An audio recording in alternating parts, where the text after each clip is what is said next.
ત્યારબાદ તુલા રાશિ, નામ અક્ષર છે ર અને ત, સ્વામી છે શુક્ર. તો શુક્ર પ્રધાન રાશિ છે. ખાસ કરીને આપના છઠ્ઠા સ્થાનમાં, આરોગ્ય સ્થાનમાં રાહુ શનિ અને શુક્રનું કોમ્બિનેશન થયું છે. આરોગ્યની ખાસ કાળજી રાખવાની રહેશે. સાથે સાથે શારીરિક રીતે પણ કોઈ કાર્યોમાં જો ઉતાવળ કરવી કે કોઈ ધ્યાન ન રાખવું તો શારીરિક ક્ષતિ પણ થવાની પૂર્ણ સંભાવના છે. એટલે ધ્યાન રાખી અને દિવસ પસાર કરવો. ધર્મ ધ્યાનમાં દિવસ પસાર કરવાથી સારો પસાર થશે.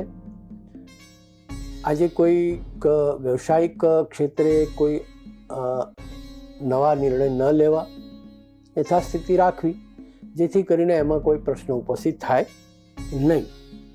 ખાસ કરીને મકાનના જે પ્રશ્નો હોય તો એમાં પણ તમને પ્રશ્નો જૂના હોય તો એમાં નિરાકરણ આવવાની શક્યતા છે. એટલે જરૂર એમાં સફળતા મળે અને સારું પરિણામ પ્રાપ્ત થાય.